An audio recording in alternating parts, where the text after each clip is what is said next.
கோல்டும் இனிமேல் அந்த அளவுக்கு ஏறுறதுக்கான வாய்ப்புகள் இல்லை. ஸோ அதனால் கோல்டு பக்கம் போகிறதும் வேஸ்ட்டு. மார்க்கெட் இன்வெஸ்ட்மெண்ட்டில் if you are a small time investor SIP continue பண்ணுங்கள். இப்போதைக்கு மார்க்கெட் ஃப்ளாட்டாக இருக்கும் அப்படின்னு சொன்னதுனால இந்த வருஷம் இன்வெஸ்ட் பண்ணிவிட்டு நிறைய ரிட்டர்ன்ஸ் எதிர்பார்க்காதீங்க. இந்த மார்க்கெட்டுக்கு இப்போதைக்கு எஸ்ஐபி போட்டுட்டு வாங்க, இல்லாட்டி லம்சம் முறையிலையோ இன்வெஸ்ட் பண்ணிட்டு வாங்க. ஸ்டாக் அலோகேஷனும் குறைச்சிக்கோங்க. ஏன்னா Indian currency against US dollars weak ஆகிட்டு வருது. வணக்கம் சார். வணக்கம். மார்க்கெட்டில் கொஞ்ச நாள் முன்னாடி US இந்தியா ட்ரேட் டீல்லாம் சைன் ஆனப்போ இதுக்கப்புறம் மார்க்கெட் டேக் ஆஃப் ஆக போகுது, நிறைய பாசிட்டிவான விஷயங்கள்லாம் மார்க்கெட்டுக்கு நடந்திருக்கு அப்படிங்கிறதெல்லாம் பேசணும். பட் அதுக்கப்புறம் மார்க்கெட்டில் பெரிய அளவுக்கு ஒரு ரேலியோ இல்லை ஒரு புஷ்ஷோ இல்லை. ஸோ இந்தியன் மார்க்கெட் ஏன் ஸ்ட்ரகிள் பண்ணுது? இந்த கரெக்ஷன் ஏன் இன்னும் கண்டினியூ ஆகிட்டே இருக்குது சார்? இதை நம்ம லாஸ்ட்டு இன்டர்வியூவில் நம்ம பேசியிருந்தோம். நாம் என்ன சொன்னோன்னா மார்க்கெட்டு இனிமே எதிர்பார்த்த அளவுக்கு ஏறாது அப்படின்னு சொல்லியிருந்தோம். அதே நிறைய பேர் அன்னைக்கு நாம் பப்ளிஷ் பண்ண அன்னைக்கு நெகட்டிவாக என்ன எல்லோரும் நெகட்டிவாக சொல்கிறீங்க அப்படின்னு சொல்லியிருந்தாங்க. பட் அப்படி தான் இப்போ போயிட்டுருக்கு மார்க்கெட் இந்த வருஷம் பூரா ஃப்ளாட்டாக தான் இருக்கும் அப்படின்றத சொல்லியிருந்தேன். அது நேற்றுக்கு நடந்த மாதிரி சடனாக ஒரு டவுன்வர்ட் டர்ன் இருக்கும். 200 பாயிண்ட்டு 300 பாயிண்ட் இறங்கும். அதுக்கு அடுத்த நாளோ இல்லை அந்த வாரத்துலேயோ ஸ்லோவாக அந்த 200-300 பாயிண்ட் ரெக்கவர் ஆகும், அகெயின் டவுன் ஆகும், ஏறும். இப்படியே தான் போயிட்டுருக்குமே தவிர ஒரு சைஸபிள் இன்க்ரீஸ் அப்படின்றது வர்றதுக்கான வாய்ப்புகள் இப்போதைக்கு இல்லை. ஏன்னா மார்க்கெட்டோட டைனமிக்ஸ், எக்கனாமிக்ஸ் சிச்சுவேஷன் இது எல்லாமே பார்த்தா எல்லாருமே மார்க்கெட்லேருந்து வெளியேற தான் பார்க்குறாங்களே தவிர they are not trying to get inside the market. இப்போ நீங்கள் பார்க்குறது நேத்திக்கு நடந்த அந்த ஒரு சடன் டவுன்ஃபால் அப்படிங்கிறது எதனால் அப்படின்னு பார்த்தோம்னா that was due to withdrawal. நிறைய பேர் ஃபண்டு மார்க்கெட்டில் அவங்க இன்வெஸ்ட்மெண்ட்டை எடுக்க ஆரம்பிச்சிட்டாங்க. ஸோ அந்த மாதிரி இனிமேல் அடிக்கடி நடக்கும். மார்க்கெட்டு இறங்கும், அகெயின் ரெக்கவர் ஆகும், அகெயின் இறங்கும். இந்த மாதிரி தான் போயிட்டுருக்கும். பட் இதுக்கு என்ன ரீசன் சார்? ஏன் மார்க்கெட் ரொம்ப லீஸ்ட் அட்ராக்டிவாக இருக்குது? எதனால் பணத்தை வெளியே எடுக்கிறாங்க? எதனால் அப்படின்னு பார்த்தா மார்க்கெட்டில் ஒரு ஜிடிபி க்ரோத்துக்கான ஒரு ஃப்யூச்சரிஸ்டிக் அவுட்லுக் அப்படின்றது இப்போ பாசிட்டிவாக இல்லை. ஓகே, ஜிடிபி எந்த அளவுக்கு வளர்ச்சி அடையும், ஜிடிபி நம்பர்ஸே நம்ப முடியல அப்படின்னு சொல்லிட்டு IMFல சொன்னாங்க.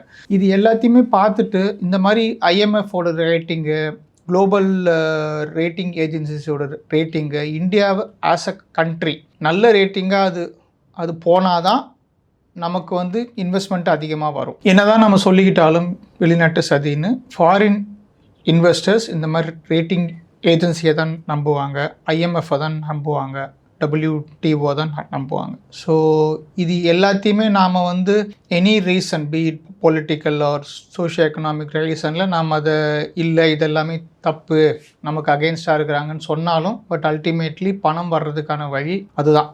இப்போ இந்த ரேட்டிங் ஏஜென்சிஸ் எல்லாமே இந்தியாவோட மார்க்கெட் அவுட்லுக்கை நெகட்டிவோ இல்லை நியூட்ரலோ சொன்னதுனால சரி ஓகே நான் அந்த காசை மார்க்கெட்டில் போட்டேன்னா எனக்கு இந்த வருஷத்துக்கான வருமானம் வர்றதுக்கான வாய்ப்புகள் இல்லை அப்படின்னு சொல்லிட்டு எல்லாருமே அவங்கவுங்க அமௌண்ட்டை இப்போது எடுக்க ஆரம்பிச்சிட்டாங்க.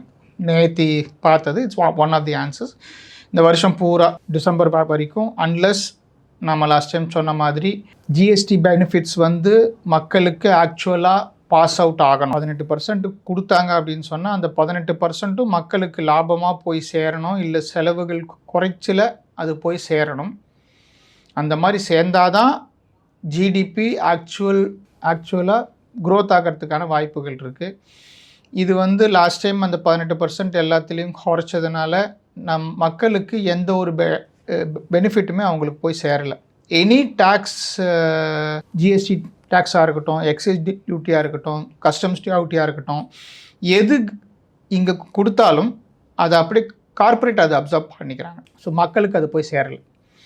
இது மக்களுக்கு சேர்ந்தாதான் ஜிஎஸ்டி வளர்ச்சி அடையும், எக்கனாமி வளர்ச்சி அடையும்.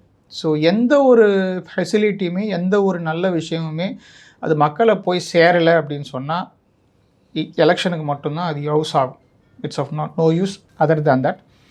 எக்கனாமி வளர்ச்சி அடையணும், ப்ளஸ் கம்பெனிஸ் வளர்ச்சி அடையணும், அதுக்கான மார்க்கெட் இருக்கணும், அன்எம்ப்ளாய்மெண்ட் அதிகமாக இருக்கக்கூடாது, மக்களோட கன்சம்ஷன் அதிகமாகணும். நான் இப்போ சொன்ன ஃபேக்டர்ஸ் எல்லாத்துலேயுமே எதுலேயுமே ஒரு பாசிட்டிவ் அவுட்லுக் இல்லை. ஓகே, லே ஆஃப்ஸ் நிறைய நடக்குது, லட்சக்கணக்கில் லே ஆஃப்ஸ் நடக்குது, பிஸ்னஸஸ் நிறைய இழுத்து மௌடிட்டு போகிறாங்க. ஏன்னா ஹாரஸ்மெண்ட் பை ஜிஎஸ்டி. ஓகே, அதாவது ஜிஎஸ்டி என்டையர் ஜிஎஸ்டி டிபார்ட்மெண்ட்டே ஜிஎஸ்டி நம்பர் வச்சுருக்கிறவங்கள ஒரு கிரிமினல் மாதிரி தான் பார்க்குறாங்களே தவிர ஒரு பார்ட்னர் மாதிரி பார்க்கல. ஸோ அது மாறணும். இதனாலேயே நிறைய பேர் ஒன்று இந்தியாவில் பிஸ்னஸ் ஆரம்பிக்க மாட்டேங்கிறாங்க, இல்லாட்டி ஸ்டார்ட் பண்ண பிஸ்னஸை க்ளோஸ் பண்ணிவிட்டு போயிடுறாங்க. Literal harassment. ஓகே, இது மாறணும். Ease of doing business. நான் ஒரு ஃபுட் பிஸ்னஸ் நான் ஸ்டார்ட் பண்ணணும் அப்படின்னு சொன்னால் எஃப்எஸ்எஸ்ஐ லைசன்ஸ்லேருந்து அட்மோஸ்ட் ஒரு 20-30 லைசன்ஸ் நான் வாங்க வேண்டியதாக இருக்குது. ஓகே, இது எல்லாமே it should go into single window system. ஒரு இடத்துல அப்ளை பண்ணணும், அதுலேருந்தே எல்லா லைசன்ஸும் எனக்கு கிடைக்கணும். அதுதான் ease of doing business. GST இன்றைக்கி அப்ளை பண்ணால் எனக்கு 2வது நாளில் நம்பர் வர்றது வந்து it's not ease of doing business. ஓகேவா? அது ஒரு நம்பர் ஜென்ரேட் ஆகுது, டேட்டா இன்புட் பண்ணுறீங்க, நம்பர் ஜென்ரேட் ஆகுது, அது உங்களுக்கு தராங்க, அவ்வளோதான். அது யார் வேணால் பண்ணலாம், எக்ஸல் ஷீட்டை வச்சுட்டு நானே பண்ணலாம். But ease of doing business, எந்த அளவுக்கு நாட்டில் பிஸ்னஸ் பண்ணுறது எனக்கு ஈஸியாக இருக்குது அப்படிங்கிறத பார்க்கணும். இது எல்லாமே எக்கனாமிக் ஃபேக்டர்ஸ். இந்த எக்கனாமிக் ஃபேக்டர்ஸ் எல்லாத்தையும் பார்த்துட்டு தான் மார்க்கெட்டுக்குள்ளே வருவாங்க. அப்படி உள்ளார வரும்போது LTCG, long term capital gains, short term capital gains, STD, brokerage, அதுக்கு மேலே ஜிஎஸ்டி, இத்தனை டேக்ஸை போட்டு இவங்களை தாளிச்சா யாருமே வரமாட்டாங்க. ஸோ அன்லஸ் அண்ட் அன்டில் இது எல்லாமே மாறாத வரைக்கும் இந்தியன் ஸ்டாக் மார்க்கெட்டுக்கு விடிவு காலம் இல்லை. ஸோ இது எல்லாமே ஆஸ் யூஷுவல் இருந்துகிட்டே இருந்த ஒரு விஷயம் தானே சார்? இப்போ தான் இது மார்க்கெட்டை ரொம்ப இம்பேக்ட் பண்ணுதா? இருந்துகிட்டு இருந்த விஷயந்தான். ஃபஸ்ட்டு அவங்களுக்கு வேறு ஆப்ஷன் இல்லை. இப்போது இந்தியன் மார்க்கெட் டவுன் ஆனதுனால இந்தியன் மார்க்கெட்டை விட ஒரு வியட்நாம் மார்க்கெட்டோ, இந்தோனேஷியா மார்க்கெட்டோ, ஃபிலிப்பைன்ஸ் மார்க்கெட்டோ அவங்களுக்கு it's more attractive now. Okay, ஏன்னா Indian currency against US dollars weak ஆகிட்டு வருது. ஓகே, ஏன்னா சில டாலர் ஸ்ட்ராங் ஆகிட்டு வருது அப்படின்னு சொன்னாலும், மாற்றி சொன்னாலும் பார்லிமெண்ட்டில் இந்தியன் ரூபி வீக் ஆகலை, டாலர் ஸ்ட்ராங் ஆகுதுன்னு சொன்னாலும் அதர் எமர்ஜிங் எக்கனாமிஸில் வியட்நாமாக இருக்கட்டும், இந்தோனேஷியாவாக இருக்கட்டும், ஃபிலிப்பைன்ஸாக இருக்கட்டும், அந்த கரன்சி எல்லாம் டாலருக்கு அகெயின்ஸ்டாக ஸ்ட்ராங் ஆகிட்டு வருது. ஸோ ஒரு வீக்கான எனி வீக் கரன்சி அதில் இன்வெஸ்ட் பண்ணாங்கன்னா எஃப்ஐஐஸ் அவங்களுக்கு அந்த கரன்சியை மறுபடியும் டாலருக்கு மாற்றி எடுத்துகிட்டு போகும்போது அவங்களுக்கு லாஸ் தான். வேறஸ் மற்ற எக்கனாமிஸில் அவங்க அந்த கரன்சியெல்லாம் ஸ்ட்ராங் ஆகிட்டு வரும்பொழுது அவங்க அந்த கரன்சியை டாலருக்கு மாற்றும் போது அவங்களுடைய ப்ராஃபிட் இன்னும் கொஞ்சம் இன்க்ரீஸ் ஆகும்.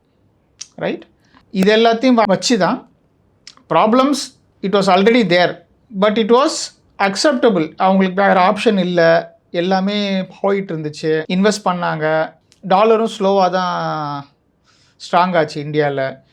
இந்த மாதிரிலாம் நடந்துகிட்டு இருக்கும் பொழுது இப்போ வந்து டாலர் ரொம்ப வீக் ஆனதுனால இந்தியன் ரூபி ரொம்ப வீக் ஆனதுனால they started moving out. So ஒரு கவர்மெண்ட்டுக்கு இதெல்லாம் ஒரு கன்சர்னாக இருக்குமா? அவங்க எஃப்ஐஎஸ் வந்து வரணும், இந்தியாவில் வந்து மார்க்கெட்டில் இன்வெஸ்ட் பண்ணணும் அப்படிங்கிறதெல்லாம் கவர்மெண்ட் கன்சர்னில் எடுத்துகிட்டு அதுக்காக எஃபர்ட்ஸ் போடுவாங்களா?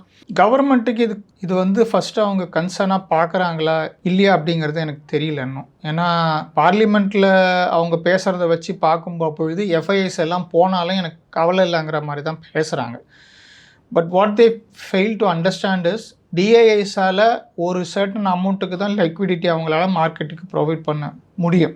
Cash is limited. Okay, Indian மார்க்கெட்டுக்குள்ளேருந்து வர்ற கேஷை எடுத்து தான் டிஐஐஸு ஸ்டாக் மார்க்கெட்டில் அங்கே இன்வெஸ்ட் பண்ணுறாங்க. எஃப்ஐஐஸ் பார்த்தீங்கன்னா குளோபலாக வராங்க.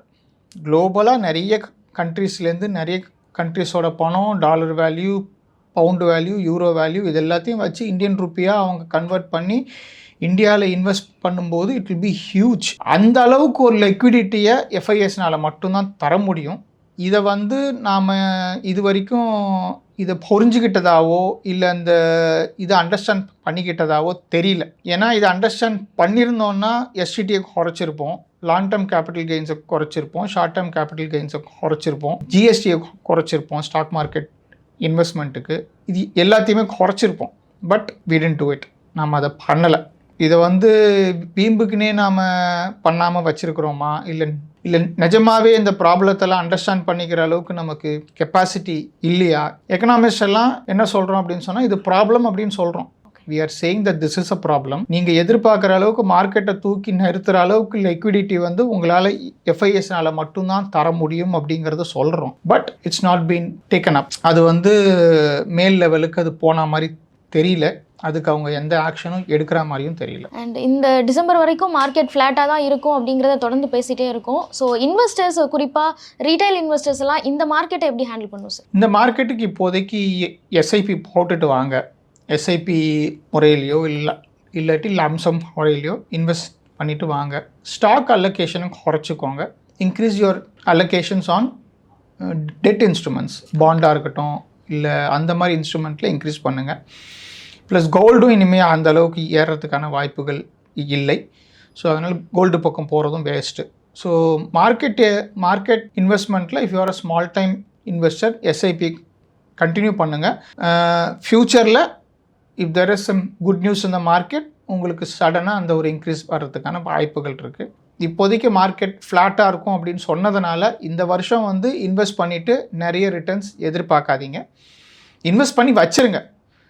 ஃப்யூச்சரில் திடீர்னு ஏதாவது ஒரு நல்ல நியூஸ் வந்ததுன்னா, இந்த கவர்மெண்ட்டில் எல்லாமே திடீர்னு தான் சொல்கிறாங்க. அதனால் திடீர்னு ஏதாவது நல்ல நியூஸ் வந்ததுன்னா சடனாக மார்க்கெட் ஏறும்பொழுது உங்கள் பணம் மார்க்கெட்டில் வச்சுருந்தீங்கன்னா இட் வில் பி அட்வான்டேஜஸ். நல்ல நியூஸ் வரட்டும், நான் இன்வெஸ்ட் பண்ணிக்கிறேன் அப்படின்னு சொன்னால் no, it will not happen that way. ஏன்னா அந்த மார்க்கெட்டு அப்போது ஏறும்பொழுது நீங்கள் இன்வெஸ்ட் பண்ணுறதுக்குள்ளார அது ஏறி முடிச்சிருக்கும். அதனால் don't wait to time the market. இன்வெஸ்ட்மெண்ட்டை கண்டினியூ பண்ணுங்கள். ஸ்டாக் மார்க்கெட் இன்வெஸ்ட்மெண்ட் எப்போவுமே நல்லது தான். அந்த மார்க்கெட்டுக்கு சடனாக ஒரு ரிட்டர்ன்ஸ் உங்களுக்கு வரும்பொழுது உங்கள் பணம் மார்க்கெட்டில் இட் ஹேஸ் டு ஸ்டே. அவ்வளோதான்.